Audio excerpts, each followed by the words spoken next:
मन की वीणा से गूंजते हैं ध्वनि मंगलम, मन की वीणा से गूंजते हैं ध्वनि मंगलम, आप सबका हम करते हैं स्वागतम स्वागतम शुभ स्वागतम। मन की वीणा से गूंजते हैं ध्वनि मंगलम, आप सबका हम करते हैं स्वागतम स्वागतम शुभ स्वागतम। आज आपण सर्वजण पुस्तक प्रकाशन आणि रिव्हर्सिबल कार्डियक डिसीज याविषयी चिंतन करण्यासाठी एकत्र जमलेलो आहोत। मी आता खास ह्या रिसर्चविषयी आपणा सर्वांना दोन गोष्टी सांगत आहे। World Congress of clinical and preventive cardiology म्हणजे जगाच्या पाठीवर जितके हृदयरोग तज्ज्ञ आहेत त्यांची एक संघटना आहे आणि त्या संघटनेच्या वतीने ही आंतरराष्ट्रीय परिषद भरलेली होती आणि त्याचा विषय होता reversing coronary heart disease through lifestyle changes. म्हणजे आपण आपली जीवनशैली बदलली तर आपल्या कोरोनरी आर्टरीजमध्ये हृदयाच्या रक्तवाहिन्यामध्ये जे ब्लॉकेज झालेले आहेत ते ब्लॉकेज विदाऊट ऑपरेशन आपण कमी करू शकतो, संपवू शकतो। आणि याविषयी जे रिसर्च झालेला आहे त्या रिसर्चचे लीडर होते APJ अब्दुल कलाम सर। भारत सरकारची DRDO संस्था आणि ब्रह्मकुमारीजचे ग्लोबल हॉस्पिटल माउंट आबू यांच्या संयुक्त विद्यमानाने हा रिसर्च झाला आणि मिनिस्ट्री ऑफ हेल्थ आपल्या भारत सरकारचं आरोग्य मंत्रालय यांनी त्याला स्पॉन्सरशिप दिली आणि हा जो काही रिसर्च झाला डॉक्टर अब्दुल कलाम सर यांच्या नेतृत्वाखाली माउंट आबूचे ज्येष्ठ आणि सुप्रसिद्ध जगप्रसिद्ध कार्डिओलॉजिस्ट डॉक्टर सतीश गुप्ता आणि टीम आणि यांच्यासोबत आपल्या भारतातले अनेक कार्डिओलॉजिस्ट सोबत होते आणि त्यासोबतच आज आपल्याला पाहुणे म्हणून लाभलेले आदरणीय डॉक्टर रतन राठोड सर सुद्धा या टीममध्ये आहेत आणि या सगळ्या टीमनी मिळून हा रिसर्च केला। तो रिसर्च नेमका काय होता आणि त्याचं प्रेझेंटेशन आदरणीय APJ अब्दुल कलाम सर यांनी 2006च्या आंतरराष्ट्रीय हृदयरोग तज्ज्ञांच्या परिषदेमध्ये केलं। आणि मी आत्ताच आपल्याला म्हटलं की 8 वर्ष एक पेशंट घेतला जो पेशंट ज्याच्या 3ही कोरोनरी आर्टरीज ब्लॉक आहेत, म्हणजे हृदयाला मुख्य रक्तपुरवठा या 3 कोरोनरी आर्टरीजनी होत असतो आणि या 3ही कोरोनरी आर्टरीज ब्लॉक झालेल्या आहेत असे पेशंट घेतले की ज्यांच्यावर अँजिओप्लास्टी होऊ शकत नाही आणि बायपाससुद्धा होऊ शकत नाही। असे सुरुवातीला 500 पेशंट निवडण्यात आले। 1998 साली हा रिसर्च सुरू झाला आणि 2006च्या म्हणजे 8 वर्ष पूर्ण झाल्यानंतर जे पहिलं प्रेझेंटेशन केलं ते या विषयाचे रिसर्चचे in-charge doctor APJ Abdul Kalam सरांनी आणि तेव्हा ते विद्यमान राष्ट्रपती होते। त्या टीममध्ये कार्डिओलॉजिस्ट, एंडोक्रायनॉलॉजिस्ट, फिजिओलॉजिस्ट, फिटनेस एक्सपर्ट्स आणि स्पिरिच्युअलॉजिस्ट या सगळ्या टीमनी सतत 8 वर्ष हातात हात घालून त्या पेशंटवर काम केलं की काय होतं आणि कशामुळे हे आपल्याला कोरोनरी आर्टरी डिसीज हा रिव्हर्स करता येईल। तर या संशोधनाचा सिद्धांत जो आहे तो सिद्धांत असा होता की कसं होतं की वरवरची मलमपट्टी आपण केली आणि मूळ आजारावर आपण लक्ष नाही दिलं तर तो आजार परत होत असतो। परंतु या संशोधनाचा सिद्धांत असं सांगतो की जो आपला थॉट पॅटर्न आहे म्हणजे विचार करण्याची जी आपली पद्धती आहे ती जर रॉंग असेल, ती जर निगेटिव्ह असेल तो कोरोनरी आर्टरीजमध्ये ब्लॉक निर्माण होतात। कसे तर स्ट्रेस हॉर्मोन रिलीज होतात आणि आपल्या हृदयाच्या धमन्यांमध्ये रक्तवाहिन्यांमध्ये ब्लॉकेज निर्माण होतात आणि उलट जर आपले विचार हे सकारात्मक असतील, शुद्ध असतील, शुभ असतील, कल्याणकारी असतील, समर्थ असतील, शक्तिशाली असतील तर त्या विचारानुरूप हॅपी हॉर्मोन्स आपल्या शरीरातून रिलीज होतात आणि त्यामुळे हृदयच काय पण संपूर्ण शरीर हे निरोगी आणि आरोग्य संपन्न राहतं। हे त्या थिसिसचं मूळ हा सिद्धांत होता आणि यावेळेस 3D हेल्थ केअर प्रोग्राम हा समोर आला आणि त्याविषयीची अधिक माहिती आदरणीय राठोड सर आपल्याला आज देणारच आहेत। Dr. Ratan Rathod sir, we proudly recognize and honor Dr. Ratan Rathod ji for his exceptional contribution to the field of cardiology.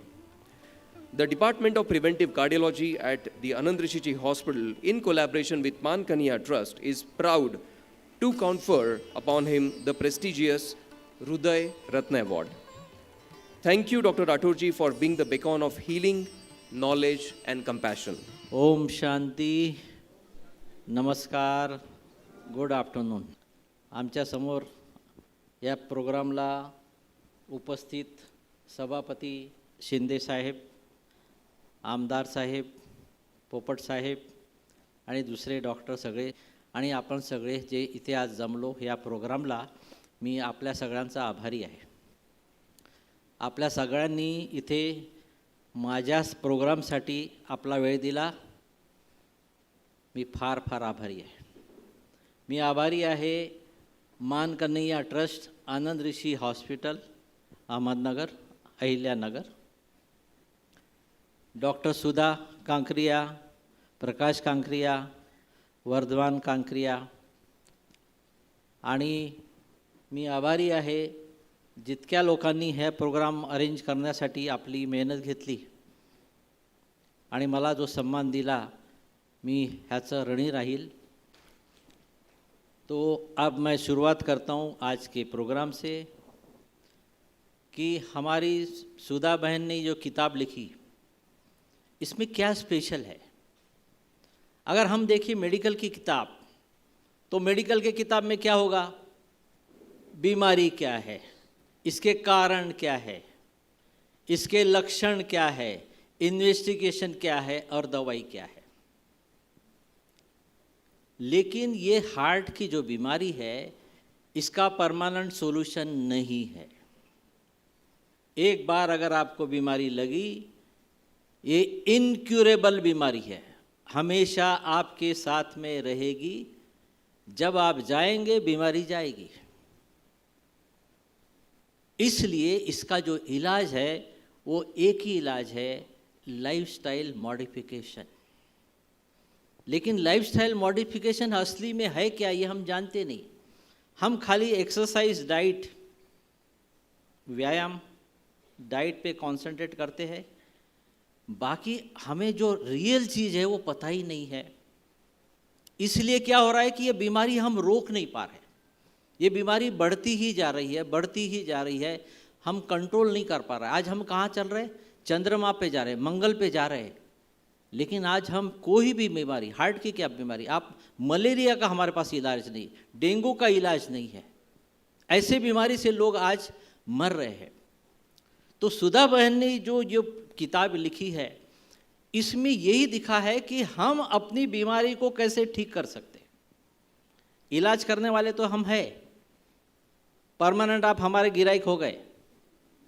लेकिन सुधा बहन चाहती है कि आप गिराइक ही मत बनो. बीमारी होने के पहले ही आप अपने आप को ठीक कर सकते हो. और ये हमारे मेडिसिन के, मॉडर्न मेडिसिन के जो पिता है, जिसको हम बोलते हैं हिपोक्रेट, इन्होंने 2000 साल पहले ये लिख के रखा है कि आपके पास में ऐसी शक्ति है कि आप अपनी बीमारी ठीक कर सकते हो. लेकिन वो शक्ति क्या है, हम भूल गए हैं, हमें पता नहीं है. अब वो हमें शक्ति क्या है पता चली है, सुधा बहन को पता चली है, और इससे हम हमारी बीमारी ठीक होती है.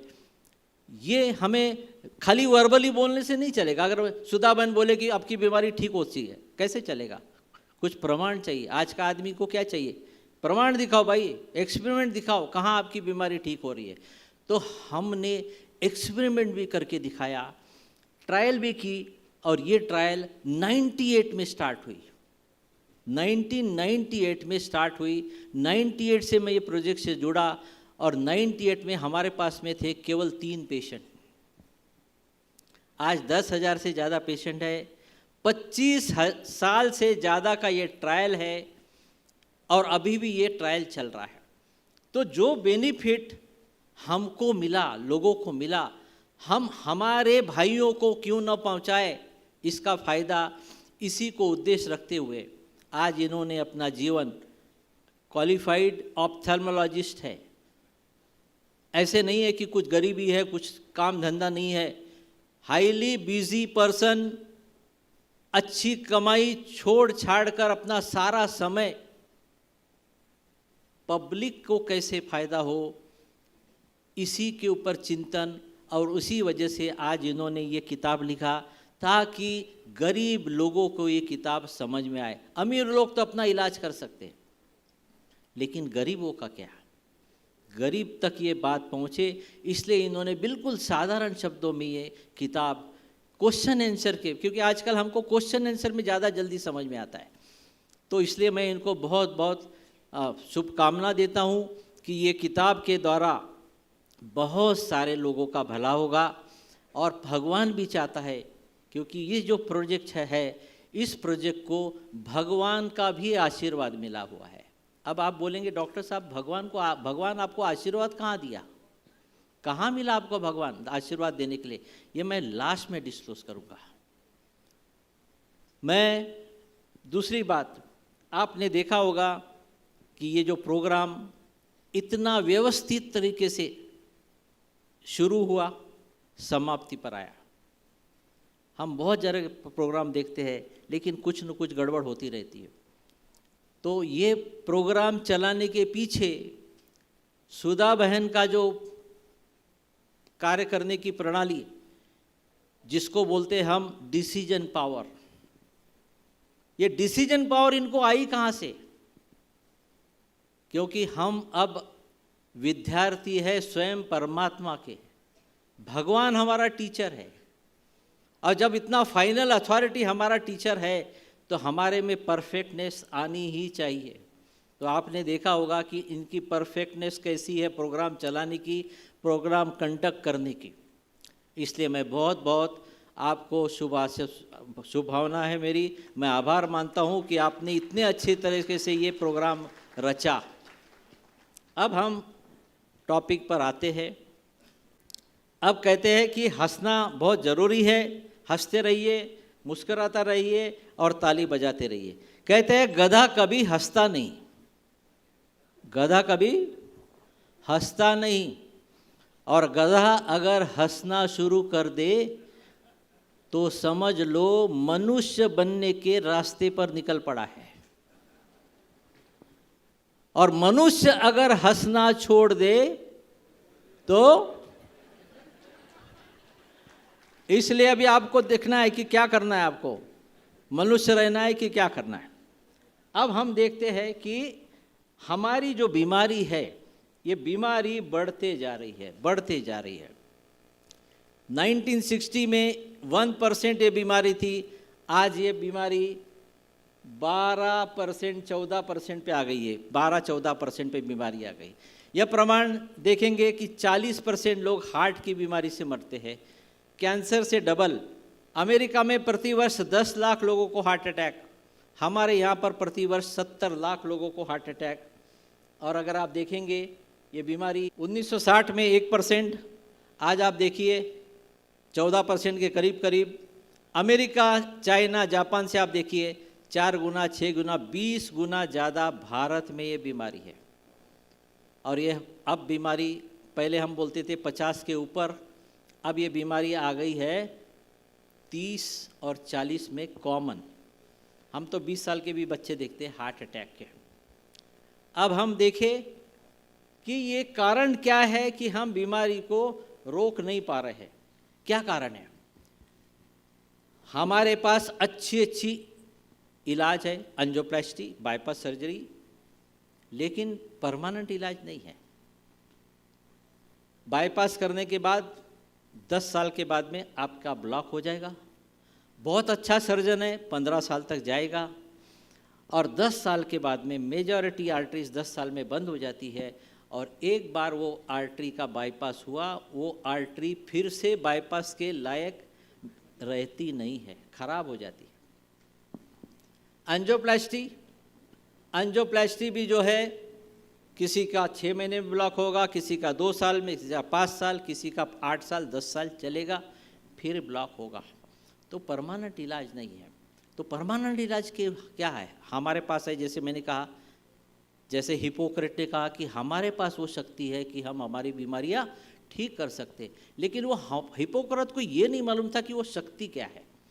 अब हमें मालूम पड़ी कि वो शक्ति क्या है, क्योंकि जब ये पैथी को, इस शक्ति को लोग यूज करते थे तो पूरे 2500 साल कोई बीमारी नहीं थी, पूरे 2500 साल 100% हेल्थी, वेल्थी, हैप्पी, 100%। अब आप बोलेंगे डॉक्टर साहब ये कौन से जमाने में की बात कर रहे हो आप? तो सतयुग और त्रेता 4 युगों का चक्कर है। देखो 4 युगों का चक्कर है, सतयुग, त्रेता, द्वापर, कलयुग। अब ये 4 युगों का साइकिल है 5000 साल का। ओनली 5000 ईयर्स, ओनली 5000 ईयर्स का एक साइकिल 5000 साल के बाद में रिपीट होता है। सतयुग 1250 साल का, 1250, 1250, 1250। सतयुग में चलती है लक्ष्मी नारायण की पीढ़ी, डायनास्टी। त्रेता में चलती है राम की डायनास्टी। हमने भक्ति मार्ग में लक्ष्मी नारायण को, कृष्ण को हमने द्वापर में दिखा दिया है, लेकिन कृष्ण सतयुग में आता है। कृष्ण की डायनास्टी माना लक्ष्मी नारायण की डायनास्टी चलती है। अब ये पूरे सतयुग और त्रेता 2500 साल 100% हेल्थी, वेल्थी, हैप्पी, 100%। क्या रास्ता? Why they were happy, healthy? कोई डॉक्टर नहीं, राजा भी खुश, प्रजा भी खुश, राजा भी खुश, रंग भी खुश, दास दासी भी खुश, किसी में कोई दुख का कारण नहीं, परेशानी नहीं। कारण क्या था? कि कारण ये था कि उन्हें ये पता था कि हम स्वस्थ कैसे रहे। उनके अंदर में वो जो मशीनरी थी, वो ट्यूनिंग जो थी, वो इनबिल्ट थी, जो मैं आपको आगे बताऊंगा। अब हम आयुर्वेद भी अगर देखें तो आयुर्वेदिक भी कहता है कि हेल्थी के रहने के लिए आपको चाहिए भोजन, आचार, व्यायाम, ध्यान, मेडिटेशन। ग्रीस फिजिशियन भी कहता है भोजन, हवा और मन, मेडिटेशन। हर कोई कहता है। अब हम देखें हमारा मॉडर्न साइंस क्या कहता है। मॉडर्न साइंस कहता है कि हु इज़ हेल्थी, शारीरिक, मानसिक, सामाजिक और आध्यात्मिक रीति जो स्वस्थ है वही व्यक्ति स्वस्थ है। अब हमें शारीरिक पता है, मानसिक पता है, सामाजिक पता है, आध्यात्मिक पता नहीं। ये अध्यात्म क्या है, स्पिरिचुअलिटी क्या है, ये ही हमें पता नहीं। और जब हमें ये पता नहीं है तो हम हेल्थी कैसे रह सकते हैं? अब हम देखते हैं कि आज की दुनिया में हम देखते हैं कि जिस व्यक्ति का आईक्यू बहुत होता है, अच्छा, बड़ी पोजीशन के लिए आईक्यू देखा जाता है, लेकिन हम देखें कि 4 एग्जाम्पल मैं आपको देखता हूँ। Hitler, American star Marilyn Monroe, India का पुराना हीरो गुरुदत्त और नए जमाने की हीरोइन दिव्या भारती। अब आप मेरे को बताओ कि इनमें दिमाग की कमी थी? बुद्धिमान थे, तन मन धन सब कुछ था, नाम फेम सब कुछ, लेकिन आपको पता है इन्होंने चारों ने क्या किया? चारों ने सुसाइड किया, आत्महत्या की। कारण क्या था? उनमें अध्यात्म की कमी थी, स्पिरिचुअलिटी की कमी थी। आईक्यू बहुत था, बुद्धिमान बहुत थे, लेकिन स्पिरिचुअल क्वेश्चन कम था। इसलिए मुझे एक याद आ रहा है, चाइनीज फिलोसोफर कन्फ्यूशियस, कुछ 90 साल की उम्र थी, अंतिम समय में लेटे हुए थे और रिश्तेदार चारों तरफ से खड़े थे। तो एक यंग आदमी ने उनसे पूछा, सर अभी आप अंतिम समय में हमें क्या संदेश देना चाहते हो? तो उन्होंने बोला बताओ मेरे मुंह में क्या है। 90 साल के ऊपर की उम्र थी, क्या था मुंह में? तो बोला सर आपके मुंह में जबान है। दांत गिर गए ना। बोले आपके मुंह में जबान है। बोला बहुत अच्छा। बोले आप बताओ तुम्हारे मुंह में क्या है? वो जवान था। तो बोले सर मेरे मुंह में दांत है और जबान है। तो बोले क्या समझे? बोले देखो, पहला क्या आया, जब पैदा हुए तो मुंह में क्या था? जबान, दांत बाद में आए, और अब आप जा रहे हो, दांत उगड़ गए, जबान अभी भी है। तो मॉरल ऑफ द स्टोरी, अगर आपको अपनी जिंदगी की मैच अच्छे तरह से लंबे समय तक खेलनी है तो जबान की तरह सॉफ्ट, टेंडर और फ्लेक्सिबल बनो। ताली बजाओ यार, वो जो सोए हुए उठ जाएंगे ना यार। तो स्पिरिचुअल होना बहुत जरूरी है। जो व्यक्ति स्पिरिचुअल होगा, महाराष्ट्र में इतने क्यों सुसाइड हो रहे हैं? कर्जे बाजारी हुए, सुसाइड कर लिया। क्यों सुसाइड करते हो भाई? स्पिरिचुअलिटी नहीं है। एक स्पिरिचुअलिटी का, जिसका स्पिरिचुअल क्वेश्चन बहुत अच्छा होता है, वो व्यक्ति कैसे होगा मैं आपको बताता हूँ। अब्राहम लिंकन अमेरिका के प्रेसिडेंट थे। मीटिंग में जा रहे थे, कोट गिट पहनकर, रास्ते में देखा, कार में से देखा, एक गधा कीचड़ में तड़प रहा है, फंसा हुआ है और बाहर निकलने के लिए तड़प रहा है। इन्होंने गाड़ी रोकी, लकड़ी की हेल्प से उस गधे को बाहर निकाला। उस झटापटी में क्या हुआ, वो कीचड़ उनके कोट के ऊपर में गिरे। अब वो तो आधे रास्ते में थे, वापस नहीं जा सकते। मीटिंग में आए, सारे लोगों ने देखा कि साहब के कोट के ऊपर में छींटे लगे हुए कीचड़ के। तो एक ने पूछा, सर ये क्या है? तो उन्होंने सारा किस्सा सुनाया। तो सब लोग बोले, अरे सर आपने बहुत अच्छा काम किया, ग्रेट काम किया। बोलते हैं ना हम लोग, यार अरे तू किती चांगला काम केलंस। तो उनको भी बोला, सर आपने बहुत अच्छा किया कि आपने गधे की मदद की। तो उन्होंने क्या बोला पता है? उन्होंने बोला, मैंने गधे की मदद नहीं की, मैंने मेरी मदद की। तो बोले आपकी मदद कैसे की? बोले वो गधे की तड़प से जो मुझे तड़प हो रही थी, उसके लिए मैंने इलाज किया। ठोको ताली, थाको ताली, जोर जोर से। आई बात समझ में? तो स्पिरिचुअल होना बहुत जरूरी है। और स्पिरिचुअलिटी है क्या? स्पिरिचुअलिटी क्या है? मैं जब मेडिकल में आया, मेरा डीएम कोर्स होता है मेडिकल साइंस का, जैसे अभी कांडेकर साहब है, इन्होंने डीएम कार्डियोलॉजी किया है क्या? यहाँ गए तो डीएम का कोर्स होता है 5.5, 3 8.5 और 3 11.5 साल का कोर्स होता है। 11.5 साल में हमको स्पिरिचुअलिटी का ABCD नहीं सिखाया जाता। ना कोई गवर्नमेंट अपने स्कूल में, KG में इस सब्जेक्ट को डालती है। अभी कुछ यूनिवर्सिटी ने इसको डालना शुरू किया है। तो मेरी रिक्वेस्ट है गवर्नमेंट से कि हम स्पिरिचुअल है, वी आर स्पिरिचुअल बीइंग, लेकिन हम स्पिरिचुअलिटी के बारे में, खुद के बारे में नहीं जानते।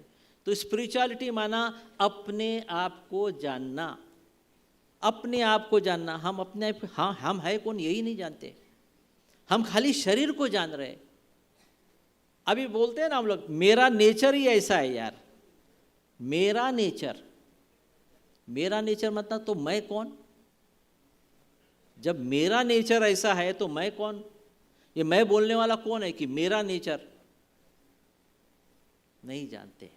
तो अपने आप को जब जानोगे तो हेल्थी वेल्थी बनोगे।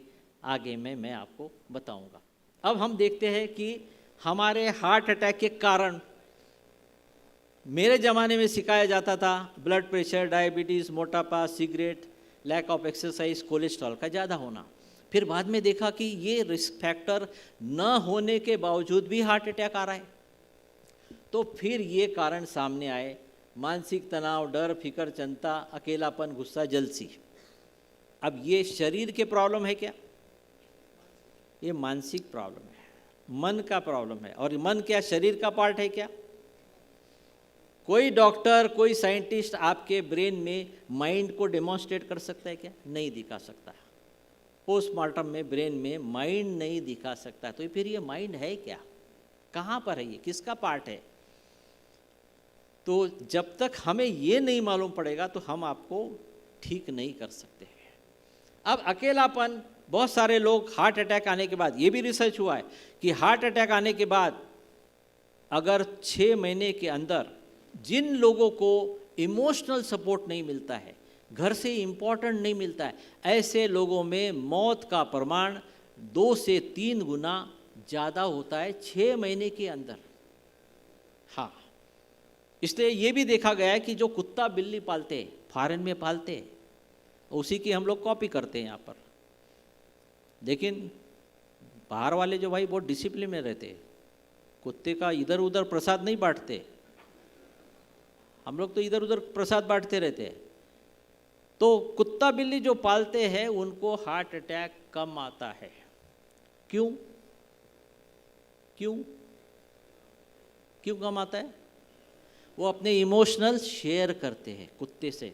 फॉरेन में बच्चे लोग 15 साल के बाद बच्चे लोग छोड़ के चले जाते हैं। घर में हस्बैंड वाइफ, मैक्सिमम लोगों के डाइवर्स, तो आदमी अकेला ही रहता है, तो शेयर करते। तो किसी ने बोला अगर तेरे को शेयर ही करना है तो भाई तू बीवी के साथ शेयर करना, कुत्ते के साथ क्यों शेयर करता है?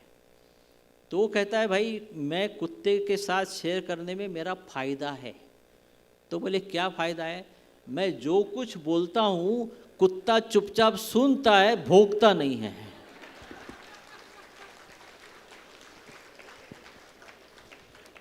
अब हम देखें मन और शरीर का प्रभाव। अब ये रिसर्च है। आप जब नेगेटिव सोचते हो तो आपके अंदर नेगेटिव हार्मोन्स रिलीज होते हैं, जिसको हम स्टेरॉयड या एड्रेनलिन कहते हैं, जिससे हमारे बॉडी पर बैड इफेक्ट आता है।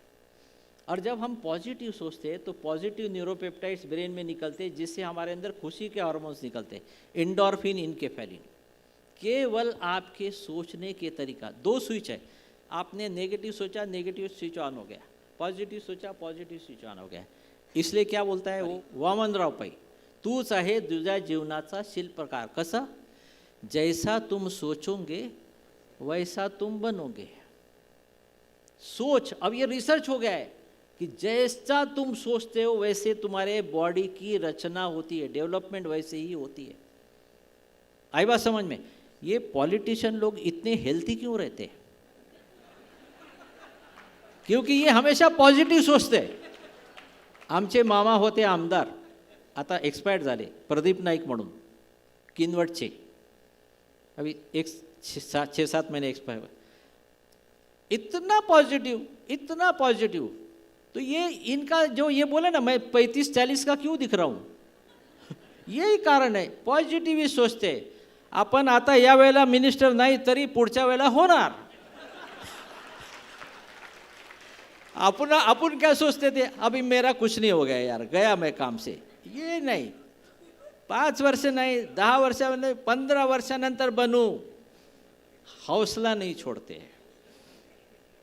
अब ये जो है कि ये सकारात्मक और नकारात्मक ही आपको बीमारी लाती है।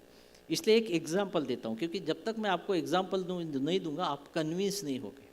1960 में कैंसर था, हॉजकिन कैंसर। उसका इलाज नहीं था। एक व्यक्ति को बड़ी गांठ थी कैंसर की, और उस समय कोई दवाई नहीं थी। तो एक न्यूज़पेपर में आर्टिकल आया कि एक दवाई है क्रिबियोजिन, इसका रिसर्च चल रहा है। पेशेंट बहुत खुश हुआ। पेशेंट ने डॉक्टर को बोला, डॉक्टर ने बोला यार वो तो अभी तो रिसर्च चल रहा है। नहीं, उसने इंसिस्ट किया, डॉक्टर ने इंजेक्शन दिया, गांठ गायब हो गई। गांठ गायब हो गई, दवाई का असर आ गया। 6 महीने के बाद में न्यूज़पेपर में आर्टिकल आया कि वो दवाई का रिजल्ट उतना अच्छा नहीं है। ये न्यूज़ सुनने के बाद में क्या हुआ, गांठ वापस आ गई। गांठ वापस आ गई, न्यूज़ सुनने से गांठ वापस आ गई। जब ये बात डॉक्टर को मालूम पड़ी तो डॉक्टर ने भी युक्ति किया कि भाई वो जो इंजेक्शन मैंने दिया था वो इम्प्योर थी, अभी प्योर इंजेक्शन है। थी नहीं, बताया ऐसे ही, और उसको ऐसे ही सादी इंजेक्शन दिया, गांठ गायब हो गई। 1 साल के बाद में फाइनल रिजल्ट आया मेडिकल जर्नल में कि ये दवाई इस कैंसर के लिए यूजलेस है। गांठ वापस आ गई, ओम शांति हो गया। कहाँ हुआ खेल? सारा हुआ खेल माइंड में। इसलिए माइंड जो है ये हमारा बहुत ज़रूरी है। जितना आप पॉजिटिव रहेंगे उतना आप हेल्थी रहेंगे। अब ये देखो कि अब हमारे विचारों का, अब आप बोलते हो विचारों का प्रभाव पड़ता है क्या डॉक्टर साहब? तो विचारों का तो हम तो जिंदा व्यक्ति है। एक जापान के साइंटिस्ट है इमोटो, डॉक्टर इमोटो, इन्होंने पानी के ऊपर में रिसर्च किया, पानी के ऊपर में। और इन्होंने क्या किया, पानी को नेगेटिव कमेंट दिए, उनको थैंक यू बोला पानी को। साधारण गंदे पानी को माइक्रोस्कोप में देखा, उसको कमेंट दिया, थैंक यू बोला, उसको अप्रिशिएट किया, म्यूजिक सुनाया, और उस पानी के कण को -20 डिग्री में फ्रीज करके माइक्रोस्कोप में देखा। अब देखिए क्या हो रहा है। अब देखो, अब ये देखो, ये जो है वाटर मॉलिक्यूल बिफोर प्रेयर के पहले देखो कैसे थे वाटर मॉलिक्यूल, प्रेयर के पहले। फिर बाद में water molecule after prayer, after prayer देखो कैसे हो गए। देखने जैसा भी लग रहा है ना, ये वाटर मॉलिक्यूल देखो और ये देखो कैसे लग रहा है, कोई गहना है, गहने जैसे लग रहा है, ऑर्गेनाइज हो गए। थैंक यू बोलने पे देखो कैसे हो गए।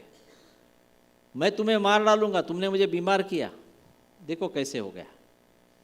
लव और अप्रिसिएशन, तो वाटर में भी आपकी जो वाइब्रेशन जाते हैं। और हेल्थ क्या है, हेल्थ खाली खाना, फिजिकल हेल्थ नहीं है, मेंटल नहीं है, ये फिजिकल, मेंटल और स्पिरिचुअल एनर्जी का हार्मोनी। जैसे अगर किसी घर में अगर आपकी पति पत्नी और बच्चे में हार्मोनी नहीं होगा तो क्या होगा? किसी ऑर्गेनाइजेशन में, फैक्ट्री में, ऑफिस में अगर हार्मोनी नहीं होगा तो क्या होगा? रिजल्ट नहीं आएगा। तो उसी तरह से हमारी हेल्थ जो है वो फिजिकल, मेंटल और स्पिरिचुअल एनर्जी की हार्मोनी है। नेक्स्ट, अब ये बीमारी हम ठीक कर सकते हैं। ये प्रोजेक्ट हमने 98 में शुरू किया, जैसे सुधा बहन ने बताया, अब्दुल कलाम जी ने उसका इनाग्रेशन किया, और ये 98 में हमने प्रोजेक्ट शुरू किया। आज ये पुरानी स्लाइड है। आज 10,000 से ज़्यादा हमारे पेशेंट्स हैं। अब हमने इसमें 2 ग्रुप किए। 2 ग्रुप क्या किया? पहले ग्रुप को एक्सरसाइज और डाइट में तेल कम, शाकाहारी भोजन, फाइबर ज़्यादा, 2 टाइम फ्रूट्स, तेल एकदम कम। कितना कम? एक आदमी को एक दिन का 10 ml, 2 छोटे चम्मच, माना महीने का कितना हुआ? 300 ml, 300 ml तेल। एक्सरसाइज 45 मिनट सुबह में फास्ट चलना, शाम को 20 मिनट स्लो चलना। ये एक ग्रुप को दिया। दूसरे ग्रुप को यही एक्सरसाइज, यही मेडिटेशन, और उनको हमने राजयोग मेडिटेशन सिखाया। और हमने देखा कि जिन लोगों ने मेडिटेशन किया उनमें बंद नलियाँ खुली, जिन्होंने मेडिटेशन नहीं किया, केवल डाइट और एक्सरसाइज पे रहे, उनकी नलियाँ नहीं खुली और बढ़ गई। अब मैं कुछ स्लाइड दिखा रहा हूँ आपको। अब आप देखेंगे, ये पेशेंट है, 98 का पेशेंट है, दीनदयाल। ये खून की नली है, यहाँ पर आपको कटा हुआ दिख रहा है, ये 89% ब्लॉक है। 1.5 साल के बाद में आप देखिए, 2000 में फिर एंजियोग्राफी हुई, ये नली जो कटी हुई ब्लॉक थी ये खुल गई। Next patient. अब ये दूसरा पेशेंट देखो, ये सुमन है, ये भी 2000 की पेशेंट है। ये नली यहाँ बंद है, यहाँ बंद है। मेडिटेशन के बाद में देखो 2000 में एक में एंजियोग्राफी की, खुली नल गई, खुल गई। अब तीसरा पेशेंट अगर आप देखेंगे तो ये 2000 का पेशेंट है, ये नली यहाँ से बंद है, पूरी नली यहाँ दिखनी जो चाहिए यहाँ बंद हो गई। फिर इसने मेडिटेशन के बाद में आप देखो, ये बंद नली भी यहाँ से खुल गई। तो बंद नली खुल गई। अब कैसे खुली? हमने क्या किया? हमने डाइट एक्सरसाइज तो दुनिया बताती है, हमने भी बनाया डाइट एक्सरसाइज। लेकिन खाली डाइट एक्सरसाइज से काम नहीं चलेगा जब तक आप स्पिरिचुअलिटी में नहीं घुसेंगे। और ब्रह्मा कुमारी संस्था जो है वो सबसे, दुनिया की सबसे बड़ी स्पिरिचुअल ऑर्गेनाइजेशन है।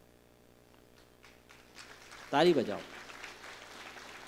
मुझे 98 के पहले नहीं पता था।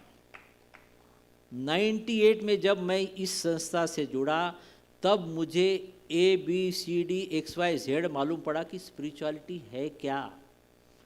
भक्ति प्रेयर स्पिरिचुअलिटी नहीं है। भक्ति प्रेयर पूजा पाठ स्पिरिचुअलिटी नहीं है। अच्छी चीज़ है लेकिन स्पिरिचुअलिटी नहीं है। अब इसका फंडा अगर हम देखें, अब देखिए, आप हेल्थी बोलते हो, इंग्लिश का शब्द है हेल्थी। अब हेल्थी दो शब्दों से बना हुआ है। कौन से दो शब्द है? पहला शब्द है हील, हील, दूसरा शब्द है दाय, हील दाय। हील माना भरना, बोलते हैं ना हील करो, जख्म भरने को बोलते हैं ना हील करो। तो हील दाय, दाय माना सेल्फ। खुद को हील करेंगे तो हेल्थी बनेंगे, खुद को हील करेंगे तो हेल्थी बनेंगे। हिंदी में बोलते हैं स्वस्थ, ये भी दो शब्दों से बना हुआ है, स्व एंड आस्था। आस्था माना स्थिति, स्वयं की स्थिति में रहेंगे तो हेल्थी रहेंगे, स्वयं की स्थिति में रहेंगे तो हेल्थी रहेंगे, स्वयं को हील करेंगे तो हेल्थी रहेंगे। तो आपको जानना क्या जरूरी है कि हम है कौन। अरे दीवानो तुम्हें पहचानो, तुम हो कौन। अब हम अपने बारे में ही जानते नहीं। हम हमेशा दो शब्द यूज करते हैं, मैं और मेरा। मेरा किस लिए यूज करते हैं और मैं किसके लिए यूज करते हैं, आज तक हमको किसी ने बताया नहीं। तो मेरा हम यूज करते हैं इस शरीर के लिए, मेरा हाथ, मेरा सर, मेरा पाँव, मेरा पेट, इस शरीर के जो रिलेशन है, मेरी माँ, मेरा बाप, मेरी बहन, मेरी पत्नी, सब मेरा मेरा आता है। मेरी गाड़ी, मेरी प्रॉपर्टी, मेरा पोजीशन, ये सब मेरे में आता है। बॉडी, बॉडी से जो जितनी बिलोंगिंग्स है वो मेरे में आता है। और मैं देख रहा हूँ, मैं सुन रहा हूँ। ऐसे बोलते हैं क्या? मेरी आंखें देख रही है, मेरा कान सुन रहा है। मैं खा रहा हूँ, मेरा मुंह खा रहा है, ऐसे नहीं बोलते। तो मैं देख रहा हूँ, मैं सुन रहा हूँ, मैं बोल रहा हूँ, मैं चल रहा हूँ। ये मैं बोलने वाला कौन है? ये मैं बोलने वाला कौन है? कभी सोचा हमने? हमें किसी ने बताया नहीं कि मैं बोलने वाला कौन है। और इसी मैं बोलने वाले को कहते हैं, जब तक ये मैं अंदर है, आप मुझे देख रहे हो, सुन रहे हो, ये मैं अगर निकल गया तो इस शरीर में से जान निकल गई।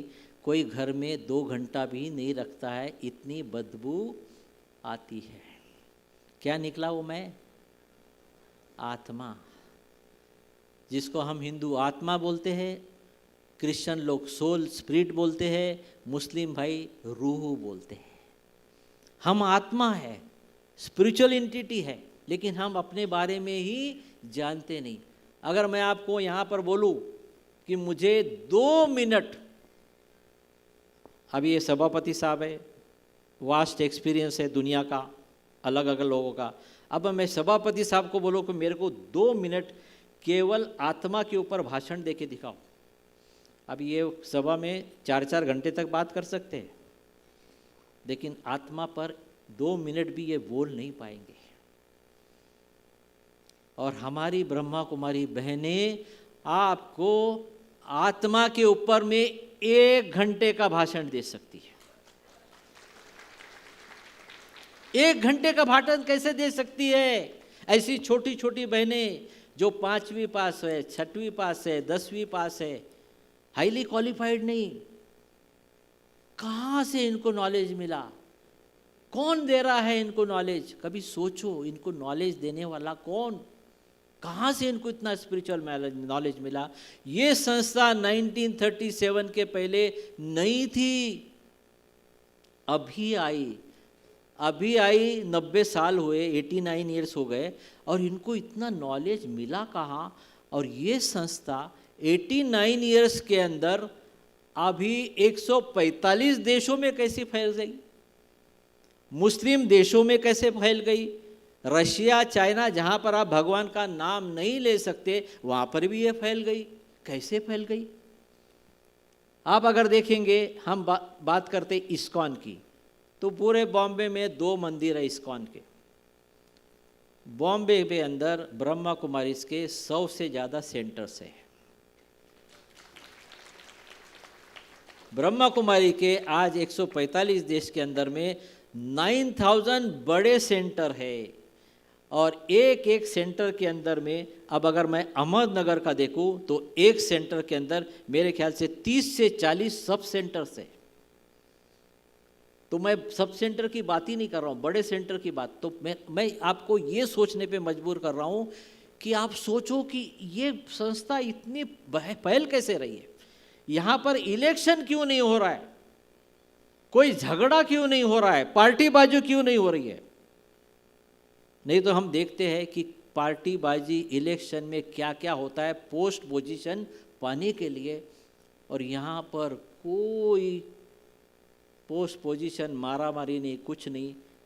आप बोलते, दुनिया में बोलते दोन बाई एकत्र राहू शकत नाही, आणि इथे कितीतरी बहिणी एकत्र राहतात, कोई दो मत नहीं है। कैसे चल रहा है, कौन चला रहा है। ब्रह्मा कुमारी को कोई फंडिंग नहीं देती, कोई गवर्नमेंट पैसा नहीं देता, फिर ये संस्था चल कैसे रही है। इनको कोई जैसे जैसे मुस्लिम जो होता है तो बाहर से भी पैसा आता है, क्रिश्चियन को बाहर से भी पैसा आता है, इनको कोई पैसा नहीं देता। ये संस्था जहाँ पर सेंटर बना है उस सेंटर के अंदर में जो डब्बे में जो पैसा आता है, क्योंकि यहाँ फीस नहीं, मेंबरशिप नहीं, कोई डोनेशन नहीं। आपने कभी देखा नहीं होगा कि ब्रह्मा कुमारी संस्था कोई चैरिटी प्रोग्राम रखती है कि भाई ये चैरिटी कर रहे, पैसा दो, कोई पैसा नहीं। Everything is free of charge. आपको ये बहनें बोलती है भाई चला आमच्या माउंट आबूला बघा, everything is free of charge. कैसे संस्था चल रही है, सोचो जरा, अपने दिमाग पे सोचो, जोर डालो कि ये संस्था चल कर से रही है, कौन चला रहा है। इतने सुव्यवस्थित, इतनी सारी बहनें भाई साथ में रहते हैं, कोई लड़ाई झगड़ा नहीं, कुछ नहीं, बिल्कुल चल रही है 90 साल से, और फ्लरिश हो रही है। कोई दूसरी कोई संस्था आप देख लो, एक बार गुरु गया ऑर्गेनाइजेशन में मारामारी पोस्ट के लिए, संस्था खत्म। यहाँ संस्था बढ़ते ही जा रही है। तो कारण बताऊंगा मैं आपको। तो अगर आपको स्वस्थ रहना है तो राजयोग है कि अपनी आत्मिक स्थिति में रहो। जब आप अपनी आत्मिक स्थिति में रहोगे, सोल कॉन्शियस रहोगे, तो स्वस्थ रहोगे। अब सोल कॉन्शियस कैसे रहना है, तो सोल कॉन्शियस रहने के लिए आपको चाहिए सोल का नॉलेज। क्योंकि आपको चैंटिंग नहीं करना है, मैं आत्मा हूँ, मैं आत्मा हूँ, आत्मा हूँ, नहीं। आपको अपनी आत्मा को विजुअलाइज करना है। आपको सोल का नॉलेज चाहिए, तो सोल का नॉलेज के लिए मुझे उस सोल के बारे में डिटेल नॉलेज चाहिए, और मैं उसको कहाँ पर अपने बॉडी में विजुअलाइज करूँ, ये नॉलेज आपको चाहिए। तो ये जो है, जब तक आप अपने सोल कॉन्शियस में नहीं रहेंगे, अपनी आत्मिक स्थिति में नहीं रहेंगे, आप हेल्थी नहीं रह सकते। तो सतयुग और त्रेता के जो मनुष्य थे वो सोल कॉन्शियस थे, इसलिए उनमें कोई बीमारी नहीं थी। इंटरवल के बाद में हम सोल कॉन्शियस से बॉडी कॉन्शियस में आए, और जब हम बॉडी कॉन्शियस में आए बीमारी चालू हुई। अब हम देखें आगे। हाँ, ये देखो, ये हम बोलते हैं हम वी आर ह्यूमन बींग्स, तो ह्यूमन माना बॉडी और बीइंग माना आत्मा। नेक्स्ट, अब ये अगर हम सोल के बारे में देखें, जैसे ये गाड़ी है मोटर गाड़ी में मोस्ट इंपॉर्टेंट कौन है, ड्राइवर। जब तक गाड़ी में ड्राइवर है आपकी गाड़ी चलेगी, ड्राइवर उतरा गाड़ी बंद। उसी तरह से ये आपकी मोटर गाड़ी है, ये शरीर आपकी मोटर गाड़ी है, और उसका ड्राइवर है ये आत्मा।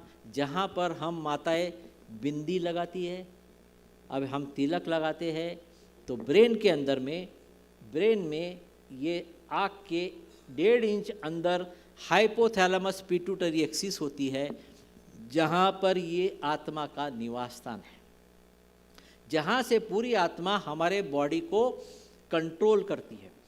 और नेक्स्ट, और ये आत्मा जो है, आत्मा की है 3 शक्तियाँ। आत्मा की 3 शक्तियाँ है। मैंने बोला ना, मन को कोई डेमोन्स्ट्रेट कर सकता है क्या, नहीं कर सकता है। क्यों? क्योंकि मन की है 3 शक्तियाँ। पीछे मन की है 3 शक्तियाँ, मन, बुद्धि, संस्कार। तो ये मन जो है, माइंड जो है, ये आत्मा की एक शक्ति है, जिसके द्वारा आत्मा सोचती है, बुद्धि जजमेंट करती है। नेक्स्ट, अब हम देखें कि ये आत्मा की जो 7 शक्तियां हैं, आत्मा में होती है 7 स्पिरिचुअल एनर्जी। ये क्या है 7 स्पिरिचुअल एनर्जी? ज्ञान, पवित्रता, शांति, प्रेम, खुशी, आनंद, शक्ति। ये 7 आध्यात्मिक शक्ति है हमारे आत्मा के अंदर। जब हम सतयुग और त्रेता में आए तो हमारे आत्मा में ये शक्तियाँ फुल थी 100%। इंटरवल के बाद में ये शक्तियाँ हमारी कम होती गई और ये शक्तियाँ जब ये आत्मा गर्भ में प्रवेश करती है तो आत्मा की एक एक शक्ति एक एक बॉडी के पार्ट को डेवलप करती है। अब हम एग्जाम्पल देखें कि ये आध्यात्मिक शक्ति ज्ञान हमारे ब्रेन को डेवलप करता है। अगर आपके अंदर में स्पिरिचुअल एनर्जी ज्ञान की कमी है तो आपको ब्रेन की बीमारी ज़्यादा होगी। अगर आपके अंदर पवित्रता, इम्यूनिटी सिस्टम, सेंसरी ऑर्गन्स, प्रतिकार शक्ति, ये आपकी कमज़ोर होगी। अगर आप में शांति की कमी है, शांति हमारे फेफड़े को डेवलप करती है। प्रेम आपके हार्ट को डेवलप करता है, इसलिए हमने दिखाया प्रेम का कनेक्शन हार्ट के साथ। लेकिन अभी हम लोग क्या करते हैं, हमने मीनिंग अलग समझ लिया। प्रेम एक स्पिरिचुअल एनर्जी है, आध्यात्मिक एनर्जी है जो आपके हार्ट को डेवलप करती है। अगर आपके अंदर में स्पिरिचुअल एनर्जी, प्रेम की कमी है तो आपको हार्ट की बीमारी होगी, ब्रेन की बीमारी होगी। अगर आपके स्पिरिचुअल एनर्जी, ज्ञान की कमी है, अगर आपके अंदर में खुशी की कमी है तो पेट की बीमारी होगी। ये आनंद ये शब्द नहीं है, मैं I am talking about spiritual energy. ये अगर आप में कम होगी तो आपके अंदर ये हार्मोन्स की कमी होगी, शक्ति की कमी है तो आपको बोन और मसल्स के प्रॉब्लम होंगे। नेक्स्ट, अब हमारे अंदर में स्पिरिचुअल एनर्जी हो गई है कम। अब ये कम हो गई है और इसको बढ़ाने का एक ही रास्ता है कि उस बैटरी को, आत्मा रूपी बैटरी को चार्ज करो। और आप चार्ज कैसे करेंगे? नेक्स्ट, चार्ज करेंगे, इसको कहते हैं राजयोग। अपनी आत्मा को सुप्रीम लाइट से, अपने इस लाइट को सुप्रीम लाइट से कनेक्शन जोड़ना, यही है राजयोग, यही है राजयोग और कुछ नहीं। उसके लिए आपको चाहिए नॉलेज अपने सोल का, आत्मा का। उसके लिए चाहिए आपको उस सुप्रीम सोल, उस लाइट का नॉलेज, और उससे आपको कनेक्शन जोड़ना है विजुअलाइज करते हुए। आपको देखना है बार बार कि मैं लाइट हूँ, आत्मा हूँ। जब आप, अभी क्या हो गया, हम अपने आप को भूल गए, हम अपने आप को शरीर समझ रहे। अब मैं आपको पूछूं आपका नाम क्या है तो आप शरीर का नाम बताते हो। अगर मैं बोलूं आपका घर का नाम तो आप शरीर के घर का नाम बताते हो, क्योंकि आप आत्मा हो, ये आपको किसी ने बताया ही नहीं, हमने वो प्रैक्टिस ही नहीं की। और जब आप बार बार इस अपनी आत्मा की प्रैक्टिस करते हो तो आपका कनेक्शन उस पावर हाउस से जुड़ता है जहाँ से हम आए हैं। तो ये है राजयोग। अब राजयोग क्या है मैंने बताया, आत्मा और परमात्मा का कनेक्शन। अब ये राजयोग सिखाता कौन है? बहुत इंपॉर्टेंट चीज, राम साहेब, ये राजयोग शिकवतो कौन? राजयोग आपने देखा होगा भगवत गीता के अंदर राजयोग का नाम आता है, भगवत गीता के अंदर में राजयोग का नाम आता है। लेकिन कोई भी व्यक्ति आज इस दुनिया में राजयोग नहीं सिखाता। आपको 7 दिन का सप्ताह होगा भगवत गीता का, राजयोग कोई नहीं सिखाता दुनिया में। क्यों नहीं सिखा रहा है राजयोग? आप 2000 साल से पतंजलि योग सिखा रहे हो, आप वो महर्षि योगा का ट्रांसडेंटल मेडिटेशन सिखा रहे हो, बाकी सारे योग आप हजारों साल से सिखा रहे हो। वो अष्टांग योग आपने किसने बोला ना, भाई साहब ने, पोपटराव भाई ने, पवार साहब ने। तो हम इतने साल से सारे योग कैरी फॉरवर्ड हो रहे हैं, तो ये राजयोग सिखाता कौन है? कोई बताएगा मुझे, राजयोग कौन सिखाता है? राजयोग भगवत गीता में लिखा हुआ है, तो राजयोग भगवान सिखाता है। कब सिखाता है? कब सिखाएगा? हम ऊपर जाएंगे तभी, या वो नीचे आएगा तभी? वो नीचे आएगा तभी। जब ऊपर वाला नीचे धरती पर आता है तब वो राजयोग सिखाता है। और ऊपर वाला धरती पर कब आता है? मैंने कहा पूरा साइकिल है कितने साल का? 5000 साल का साइकिल है, 5000 साल का। ध्यान से सुनना, ये ज्ञात आपको दुनिया में कोई नहीं बताएगा। पूरा साइकिल है 5000 साल का। 5000 साल के आखिरी के 100 साल में, माना ये साइकिल जब 4900 पर आता है तब ऊपर वाला धरती पर आकर हमें राजयोग सिखाता है। कितने साल पर? 4900 साल पर, 4900 पे वो आता है। आखिरी के 100 साल में सिखाता है वो। आखिरी के 100 साल में 4900 पे सिखाता है। अभी कौन सा साल चल रहा है? Very good. ये बहन ने बोला मालूम नहीं, बहुत अच्छा।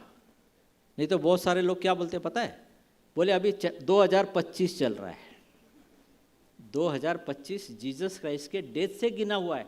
एडी है ना, आफ्टर डेथ। जीसस क्राइस्ट के पहले के पार्ट को हम बोलते हैं बिफोर क्राइस्ट। तो जीसस क्राइस्ट को हो गए 2000 साल। जीसस क्राइस्ट के 2250 साल पहले गौतम बुद्ध महावीर, तो कितने हो गए? 1250। जीसस क्राइस्ट के 500 साल पहले इब्राहिम इस्लाम धर्म बना, 2500 हो गया। अब 2500 साल के पहले हमारे कौन थे? त्रेता युग और सतयुग, राम और कृष्ण। कितने साल हो गए? समाप्ति पे आ गया। अब हम चल रहे, ध्यान से सुनना। ऊपर वाला आता है 4900 साल पर, अभी चल रहा है 4989। क्या समझे? ये भाई ने बोला 11 साल बचे। और क्या समझे? किसी ने कुछ समझा? ये माता होशियार है, बताओ क्या समझे?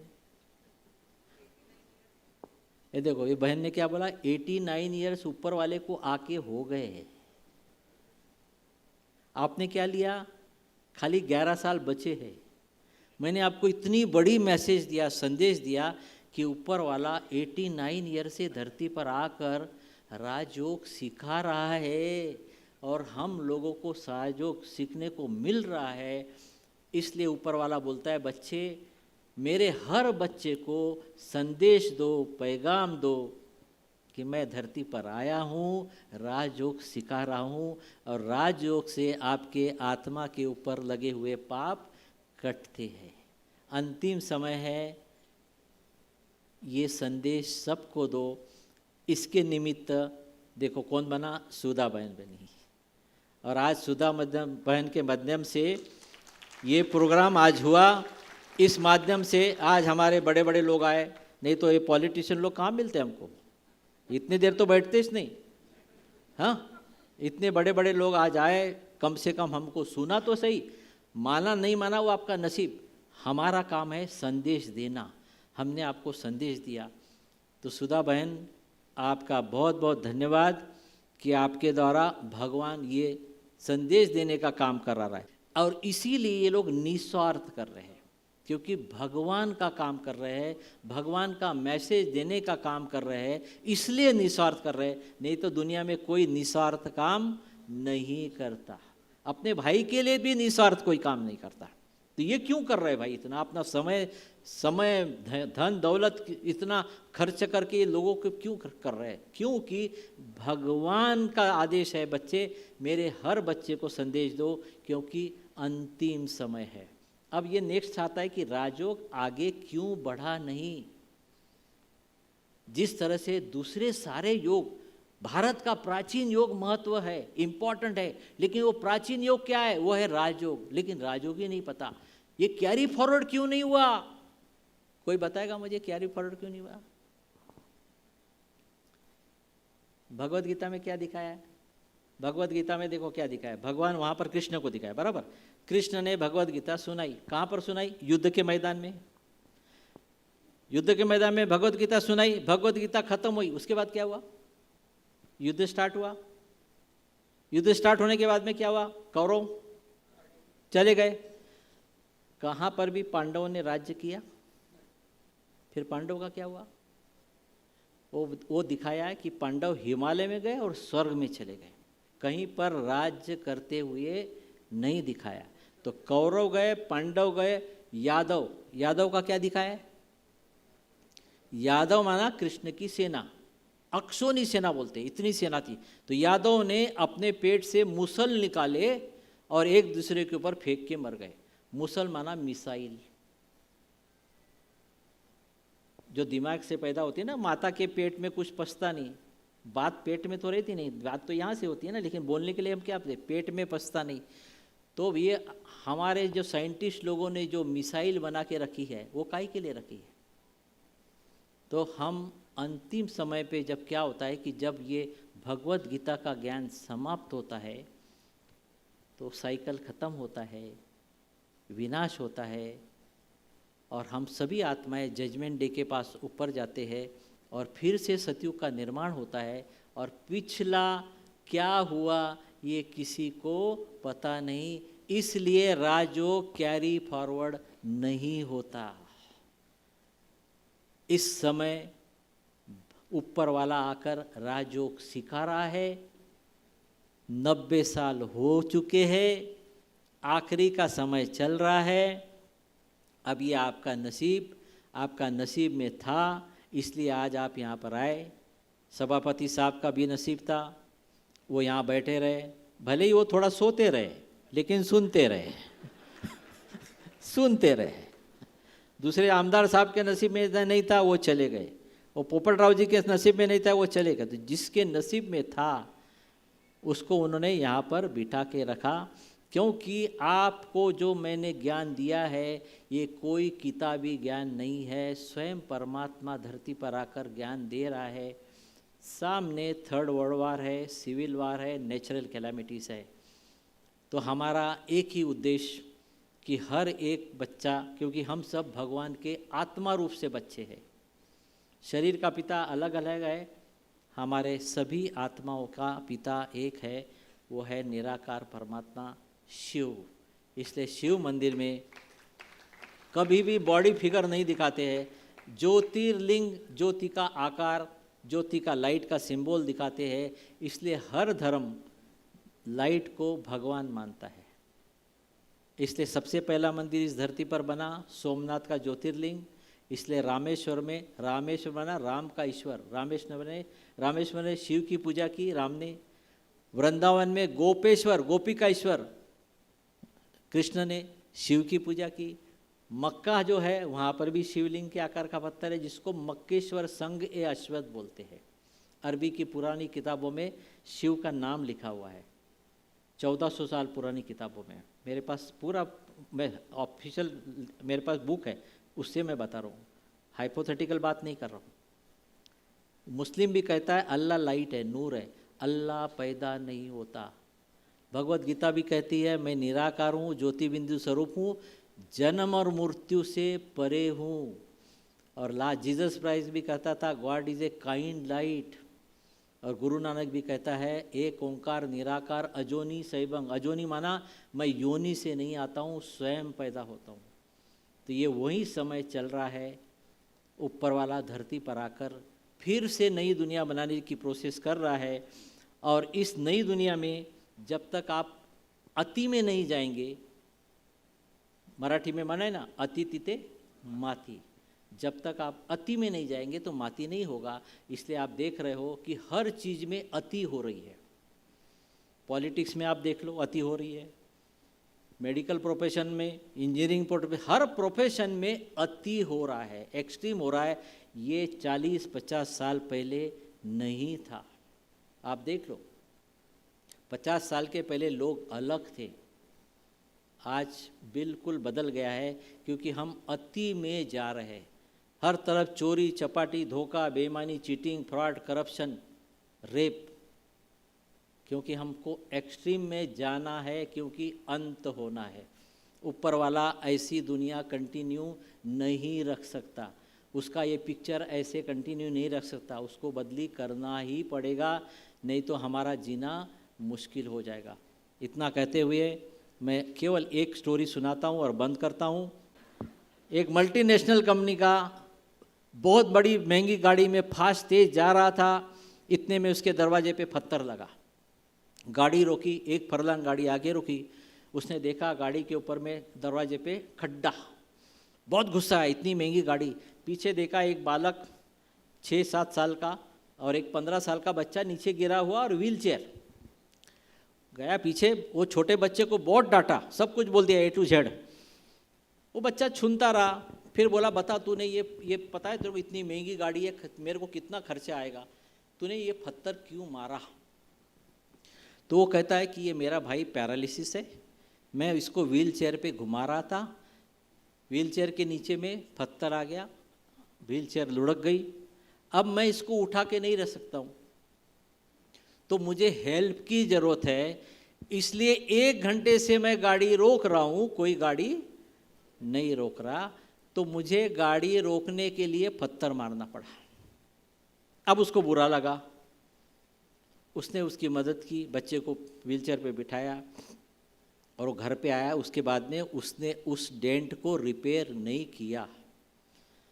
जब भी वो डेंट को देखता, उसकी अंतरात्मा उसे ये एहसास दिलाती कि देख, जिंदगी में इतना फास्ट मत भाग, जिंदगी में इतना फास्ट मत भाग कि तुझे रोकने के लिए भगवान को भी पत्थर न मारना पड़े। तो अभी बड़े बड़े पत्थर लगने वाले सीन शुरू हो चुके हैं। आप विधान भवन पार्लियामेंट में भी पत्थर अंदर लग रहे हैं, अब बाहर के भी नेचर कैलामिटीज़ अपना पत्थर करिश्मा दिखाएगी।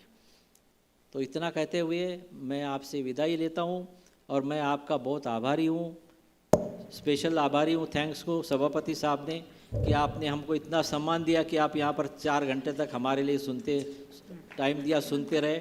और मैं आप सबका आभारी हूँ और मैं आभारी हूँ सुधा बहन का कि आपने मुझे ये मौका दिया और मेरा आपका सम्मान किया, इसलिए मैं आपका और प्रकाश कंटारिया का बहुत बहुत आभारी हूँ। Thank you very much. खूप खूप धन्यवाद. Prevention is better than cure. कधी पण आपल्याला माहिती आहे की हृदयरोग आपण टाळू शकतो, हे एक आनंदाची गोष्ट आहे. पण दुःखाची गोष्ट अशी आहे की आपल्या भारतामध्ये हृदयरोगाचे विकार वाढत चाललेले आहेत आणि हार्ट अटॅकमुळे होणारे मृत्यूचं प्रमाणही वाढत चाललेलं आहे. आणि ही जरी दुःखाची गोष्ट असली तरी आशेचा किरण आहे की मेडिसिनसोबत मेडिटेशन जर आपण करू लागलो, म्हणजे आपण जीवन पद्धती जर बदलली आणि इथे हजारो तिन्ही आर्टरीज ब्लॉक असणाऱ्या हृदयरोगांचा दिलासा मिळालेला आहे, हे उदाहरण आपल्या समोर आहे. तर त्यांनी काय केलं होतं, तर त्यांनी डाएट एक्सरसाइज सोबत ब्रह्मकुमारीचा राजयोगा मेडिटेशन हा कोर्स केला आणि त्या जीवन पद्धतीद्वारे त्यांनी आपल्या जीवनामध्ये बदल केला आणि म्हणून त्यांच्या हृदयातले जे ब्लॉकेज आहेत हे रिव्हर्स झाले. आणि आपल्या अहिल्यानगरमध्ये पण असे अनेक पेशंट आहेत की जे रिव्हर्स झालेले आहेत. तर ही जी सेवा आहे, ही सेवेचा विस्तार व्हावा म्हणून 3 भागामध्ये आम्ही त्याचं डिवाइड केलेलं आहे. प्रायमरी प्रिव्हेन्शन, सेकंडरी प्रिव्हेन्शन आणि टर्शरी प्रिव्हेन्शन.